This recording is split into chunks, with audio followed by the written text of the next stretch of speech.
Kita semua tahu bahwa Indonesia saat ini adalah negara yang memiliki kelimpahan air dan matahari yang terpapar luas.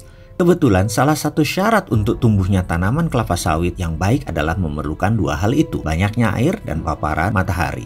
Tapi saat ini harga kelapa sawit di dunia ditekan. Mengapa ditekan dan siapa yang menekan? Bulan lalu saya ke Eropa, tepatnya ke Finlandia.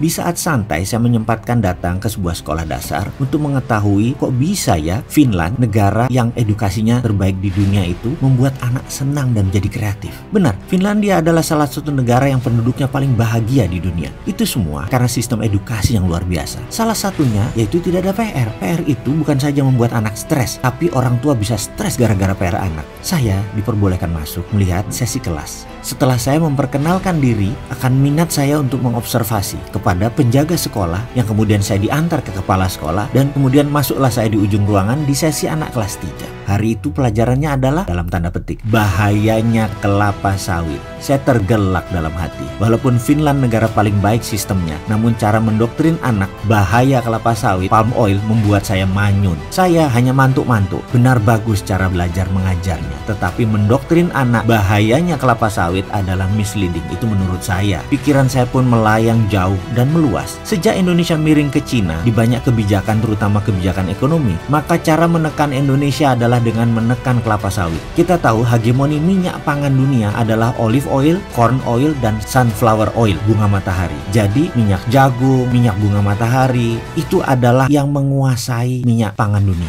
Masuknya kelapa sawit bisa menjadi ancaman bagi incumbent. Maka dengan bersama-sama ketika Indonesia yang polos kebijakan luar negerinya dan lemah diplomasi luar negerinya, banyak yang nggak paham how the world work, membuat Indonesia menjadi mainan negara-negara hegemoni. Dihukumlah dengan di mana-mana minyak sawit dinyatakan tidak sehat, kolesteroling, dan berbagai sumber penyakit lainnya. Bahkan ratusan bisnis turunan atau ratusan turunan produk dari bahan berbasis kelapa sawit dicitrakan berbahaya. Masif gerakan pencitraan negatif kelapa sawit di seluruh dunia. Dan kita bingung mau mulai dari mana untuk membuat kekuatan ekonomi Indonesia dengan mengandalkan salah satunya ekspor kelapa sawit. Tetapi siapa pengimpor kelapa sawit terbesar atau ke negara mana kita ekspor? Cina. Cina senang dengan harga sawit murah saat ini. Indonesia kejepit di tengah. Itu karena trade diplomasi atau diplomasi perdagangan Indonesia itu lemah. Kementerian mana tuh ya yang bertanggung jawab? Saya nggak ngerti dah. Nggak jelas. Kalau ekspor bingung saya siapa yang ngurus. Tapi kalau impor, ada rajanya. Bahkan kalau impor harus dibela-belain. Jadi menurut saya berdamailah dengan hegemoni dulu sementara. Ini sabar ya. Jangan mentang-mentang saya bilang berdamai dengan hegemoni itu dibilang saya pendukung kampret Amerika. Nggak. Ini strategi diplomasi ya begitu. Main-mainlah dengan WTO. Akrablah dengan WTO. Kemudian lakukan trade diplomasi untuk sawit. Lalu sampailah kita ke kebakaran hutan sekarang.